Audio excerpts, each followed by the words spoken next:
Welcome to another episode of My Weird Prompts, an AI-generated podcast featuring the random prompts of Daniel Rosehill as answered by a revolving cast of friendly AI characters. Join us for deep dives into AI, technology, and whatever other random thing Daniel finds fascinating today. Subscribe on Spotify or your favorite podcatcher. Now, today's episode. This episode was generated using artificial intelligence. Please verify facts. Hey there, Herman and Corn. So despite the impression that the recent avalanche of episodes about safety might create, I'm definitely not a safety nerd. Is there such a thing as a safety nerd? The only reason actually that I own a fire extinguisher many years ago, and when I got my first rental here, and this was a shoebox, and I didn't realize that people don't really want to stay in shoeboxes. I thought, oh, maybe I can put this on Airbnb. Airbnb had this checklist where they said you need a carbon monoxide sensor, fire alarms, and a fire extinguisher. So I got a fire extinguisher. And recently, I never really gave it much thought. Thank God we haven't had any fires. But of course, being a new parent now, I feel responsible for another life in a very deep way, I guess, just because my wife and I, what can I say? We love Ezra so much. We do anything on earth to keep him safe. So I was taking a look at this and I thought, well, hang on, this thing is probably not good anymore. And that's really all I knew. I didn't know how long you're supposed to keep a fire extinguisher for. I assumed there was a shelf life, and there is a shelf life, and my one has passed the shelf life. The pressure is good, but this isn't the type of thing that there's any reason whatsoever to economize on. So needless to say, I'm going to get rid of it. But before I do, I want to ask you a couple of questions about that. So, as I mentioned, I've never used a fire extinguisher. The pressure is good. I've heard that you can distribute the dry powder by just kind of giving it a few clanks. And my thought is, I'm going to order a new one today. Actually, let me ask this question in its proper order. New fire extinguisher first. I read that 3 kgs is a good size for our not very big apartment. It's 1 bedroom. I also have a fire blanket that I picked up in the US when I was over there.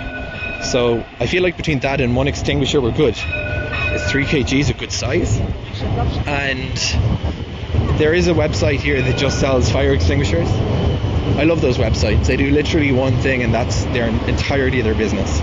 So they have literally every kind under the sun. Is there anything else I need, or is just your 3 kg fire extinguisher good? Question 2. Fire extinguisher in the car. I saw they sell those as well. ChatGPT told me you don't really need one. Is that the case? It seems like to me potentially a bad idea to have one if you don't really need it rocking around there in the boot, potentially being, dislodged or whatever. And the final question, Herman and Corn, is regarding my old fire extinguisher. Well, I guess I should ask firstly, can you just throw it in the trash? Or do you need to, because it's a pressurized thing, do you need to dispose of it in some way? And I was thinking, you guys may not know this, but years ago when I was in much better physical shape than I am now, I was a lifeguard. So I did a number of, decent amount of training in first aid back in the day. And I've never used a fire extinguisher, but I know that I would say the number one rule for safety thing is more than the gear itself. You want to know how to use your gear. So I'm wondering, is there a safe way that I can actually try it out without wrecking anything further in our rental property that our landlord is not very keen on? So I have this vision that I'm going to try it out in the shower and end up with all this rapid, foam everywhere. Is it okay to do that? Just to see and understand how it actually works if you ever need it. And where should I do it? Should I just do it outside, or what's the deal? Herman and Corn has talked about fire extinguishers today, and knowing how to use that gear just in case you ever need to use it. Hey everyone, welcome back to My Weird Prompts. I am Corn, and I am joined as always by my brother. Herman Poppleberry here and ready to dive into the details. I have to say, Corn, today's prompt hits a little closer to home than usual, mostly because it literally came from our hallway. Right. Our housemate Daniel was poking around the utility closet the other day and realized that the fire extinguisher we have had since he first moved in is, well, it is basically a historical artifact at this point. It is definitely past its prime. And you know, it is funny how that works. You buy these things for peace of mind, you tuck them away in a corner, and then 10 years go by and you realize you are essentially relying on a very heavy, very red paperweight. I know, right? And Daniel has been thinking about this more lately because of his new baby, Ezra. When you have a little one in the house, your perspective on safety shifts from theoretically concerned to hyper-vigilant. So he sent us this prompt with some very specific questions about replacing it, sizing it, and even practicing with the old one. I love that he wants to practice. Most people just buy a new one and put it back in the closet, never actually feeling what it is like to pull that pin. But we should probably talk about whether his idea of practicing in the shower is actually a good one. Spoilers, it might not be. We will definitely get to the shower logistics in a bit, but let us start with the basics of the replacement. Daniel was asking if a 3-kilogram extinguisher is the right size for a one-bedroom apartment. He also has a fire blanket, which he brought over from the United States. Is that combination enough? It is a great start, but size and type are two different conversations. When we talk about 3 kilograms, we are talking about the weight of the agent inside. For a one-bedroom apartment, 3 kilograms is actually a very solid, robust choice. Most standard home extinguishers you see in big box stores are often around 1 or 2 kilograms. Stepping up to 3 kilograms gives you about 15 to 18 seconds of discharge time. That sounds short, but in a fire, those extra 5 seconds are an eternity. That is an interesting point. I think people assume a fire extinguisher lasts for minutes, like a garden hose. But you are saying we only have maybe 18 seconds. That is the key thing. A typical 2-kilogram dry powder extinguisher might give you 10 to 12 seconds. A 3-kilogram unit bumps that up significantly. It gives you more room for error. If you miss the base of the fire on your first sweep, you still have enough agent left to correct your aim. However, Daniel should keep in mind that a 3-kilogram unit actually weighs about 5.5 kilograms total when you factor in the steel cylinder. He needs to make sure anyone in the house can lift and maneuver that weight comfortably. Okay, so 3 kilograms is good for the apartment. But what about the type? Daniel mentioned it is a dry powder one. I know there are different classes for different types of fires. Should he be looking for something specific? Definitely. For a home, you almost always want what is called an ABC rated extinguisher. The letters refer to the types of fuel the extinguisher can handle. Class A is for ordinary combustibles like wood, paper, and cloth. Class B is for flammable liquids like gasoline or oil. And Class C is for electrical fires. In a one-bedroom apartment, you have all of those. You have furniture and clothes for Class A, cooking oils in the kitchen for Class B, and a whole mess of electronics and chargers for Class C. Right, and especially with all the lithium-ion batteries we have lying around these days. Laptops, phones, electric scooters. That seems like a major consideration for a new dad like Daniel. It really is. Though, honestly, standard ABC dry powder extinguishers are not actually designed for lithium-ion battery fires. If a scooter battery goes into thermal runaway, a powder extinguisher might knock down the surface flames, but it won't stop the internal chemical reaction. Since it is February 2026, we are seeing more specialized extinguishers on the market, like those using aqueous vermiculite dispersion, or AVD. If Daniel is really worried about his e-bike or a pile of laptops, he might want to look into a dedicated lithium battery extinguisher as a secondary unit. Now, Daniel also mentioned he has a fire blanket.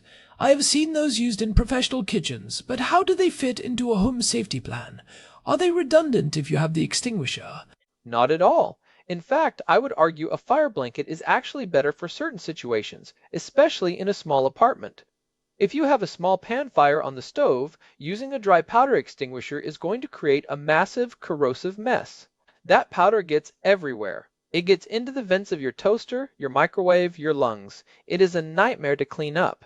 If you can just calmly lay a fire blanket over the pan, you suffocate the fire without ruining your entire kitchen.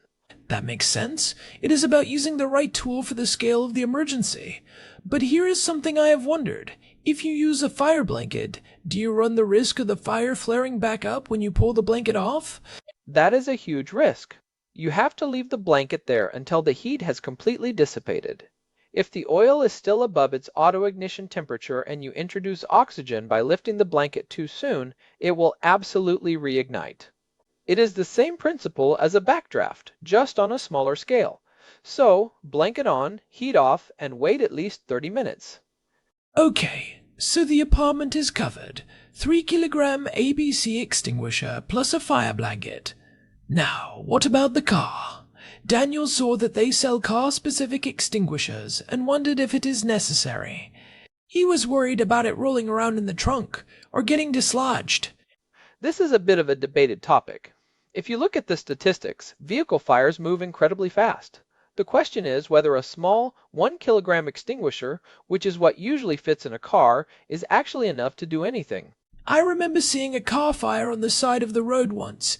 By the time the person got out and realized what was happening, the whole engine bay was an inferno. It did not look like something a handheld canister could handle. You are right. If the fire is inside the engine compartment and the hood is closed, you generally do not want to open the hood. Opening the hood provides a massive gulp of oxygen to the fire. If you have an extinguisher, you are supposed to just crack the hood slightly and spray through the gap. But honestly, for most people, the advice is to get out and get away. So, is there any reason to have one then? Is it just for very small, early-stage fires? It is for two things. One, catching a very small electrical fire in the cabin before it spreads. And two, helping someone else. But there is a major downside to car extinguishers that Daniel touched on, the storage and the climate. We live in Jerusalem. In the summer, it gets incredibly hot. Right. I could only imagine how hot it gets inside a car parked in the sun for 8 hours. It can easily reach 70 degrees Celsius inside a car. Fire extinguishers are pressurized vessels. Most of them are rated for storage up to about 60 degrees Celsius. If you exceed that regularly, you risk the seals degrading or the pressure relief valve failing. Plus, as Daniel mentioned, if it is not secured in a proper bracket, it becomes a 5-pound metal projectile in a collision. That sounds like a bigger risk than the fire itself. If you are in an accident and a metal cylinder hits you at 60 kilometers per hour, the fire is the least of your problems. That is the concern. If Daniel wants a car option, I would suggest looking into a potassium nitrate aerosol extinguisher. They are often called fire sticks. They are not pressurized, so they won't explode in the Jerusalem heat. They are small enough to fit in a glove box, and they don't require maintenance. They are much better suited for a casual driver. That is a great alternative. Now, let us get to the part of Daniel's prompt that I found the most interesting, the disposal and the practice. He has this old expired extinguisher. He knows he cannot just toss it in the trash. What is the proper way to handle an old pressure vessel? You definitely cannot just throw it in the regular garbage. It is considered hazardous waste. Monoammonium phosphate, which is the main ingredient in ABC powder, is not super toxic, but it is very corrosive to metals and can be an irritant. So where does it go? Do you take it to a fire station? Most fire stations actually do not want your old extinguishers. They are not a disposal site. In Jerusalem, you should look for the municipal hazardous waste collection days or contact a specialized fire safety company like Kide or a local equivalent. Some companies will actually take old units, hydrotest the shells, and refill them. It is much more sustainable. Okay, but before he disposes of it, Daniel wants to use it. He wants to know what it feels like to pull the trigger. He suggested doing it in the shower. Herman, please tell me why this is a terrible idea. Oh man, it is a disaster waiting to happen. First of all, the mess. A dry powder extinguisher creates a massive billowing cloud of very fine dust. If you do that in a bathroom, that dust is going to coat every single surface. It will get into your toothbrush, your towels, the grout in your tiles. And here's the kicker. When that powder gets wet, it turns into a corrosive, acidic paste. So if he does it in the shower and then turns on the water to wash it away, he is actually making it worse. Much worse. He would essentially be creating a sludge that could damage his plumbing and stain his tub permanently. Plus, the cloud is so thick you would not be able to see the door. Doing that in an enclosed space is a recipe for a coughing fit and a very expensive cleaning bill.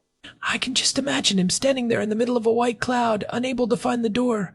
So, practicing is a good idea, but the shower is the wrong place. Is there a safe way to do it?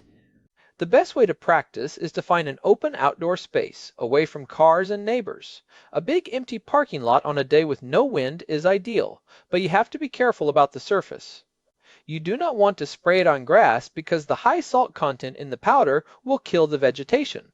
Asphalt is better, but you still have to sweep up the powder afterward and put it in a bag for disposal. How do you even clean up that much powder outdoors? You sweep it. It is a pain. Honestly, a better way for Daniel to get that experience without the mess is to look for a fire safety training course. Sometimes local community centers or workplaces offer them. They use digital trainers or specialized water-based extinguishers that mimic the weight and feel without the chemical cloud. That seems much more practical. But if he is set on using this specific old one, maybe he should just do it in a big cardboard box in the backyard. Even then, the cloud is going to escape. The pressure is intense. People really underestimate the kickback and the volume of material that comes out. It is not a gentle puff, it is a high-pressure blast. You know, we should probably talk about the actual technique.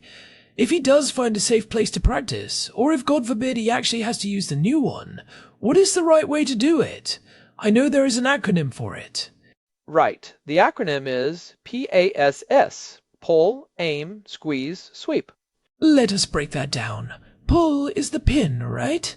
Right. There is a plastic tamper seal and a metal pin. You have to pull the pin to unlock the handle. It sounds simple, but in a panic, people often squeeze the handle while trying to pull the pin, which actually jams the pin in place. You have to keep your hands off the trigger while you pull that pin. That is a great tip.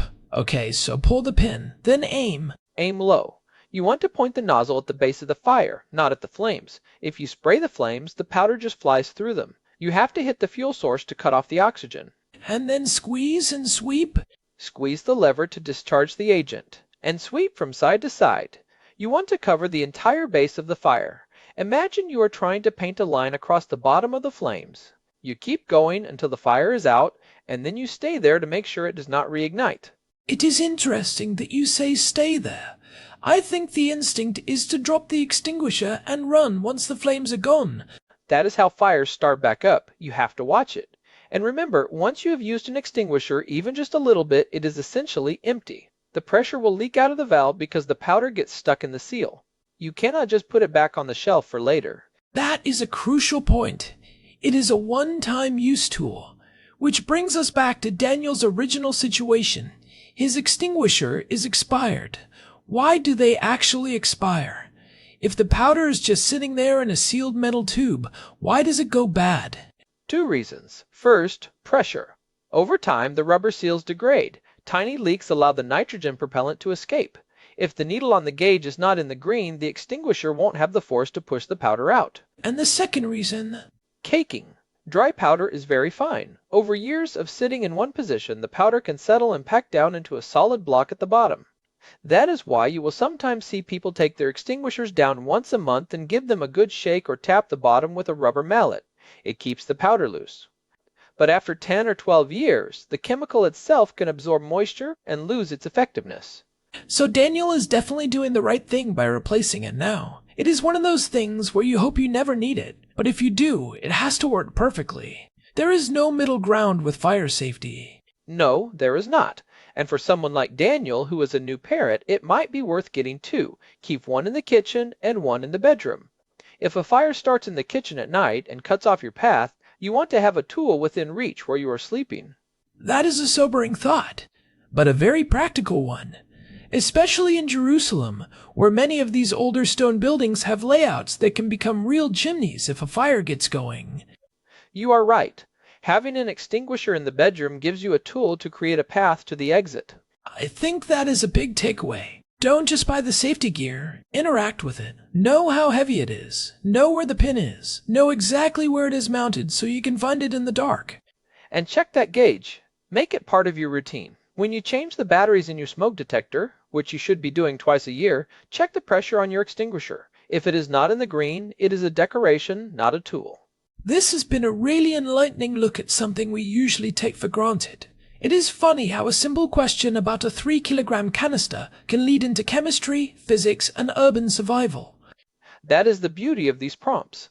There is always a deeper layer, and I think Daniel is setting a great example here. Taking responsibility for the safety of your home and your family is not about being paranoid, it is about being prepared. Well said. I think we have covered the bases for him. Replace the apartment unit, consider a fire stick for the car, definitely do not use the old one in the shower, and find a professional hazardous waste site for disposal. And maybe keep that fire blanket in a drawer right next to the stove. It is the unsung hero of the kitchen. That is a great point. Well, I think that wraps up our deep dive into the world of fire extinguishers. It is definitely making me want to go check the one in our hallway as soon as we finish recording. I already checked it this morning, Corn. It is in the green. Of course you did. I should have known. Guilty as charged. I cannot help it. Once you know the failure points, you start seeing them everywhere. Well, I appreciate the peace of mind, Herman Poppleberry. And to our listeners, if you've found this useful, or if you have your own weird prompts about home safety or anything else, we would love to hear from you. Definitely. You can find us at myweirdprompts.com. There is a contact form there, and you can also find our full archive of over 500 episodes. And if you are enjoying the show, we would really appreciate it if you could leave us a review on Spotify or wherever you get your podcasts. It really does help other people find the show. It makes a huge difference. We love seeing the community grow and hearing your thoughts on these topics. Thanks again to Daniel for the prompt. It was a great excuse to finally look into that utility closet. And a great reminder to all of us to stay safe out there. This has been My Weird Prompts. I am Corn. And I am Herman. Thanks for listening. We will see you next time. Goodbye. Bye. This episode was generated using Gemini Flash 3. Text-to-speech engine was Chatterbox Turbo.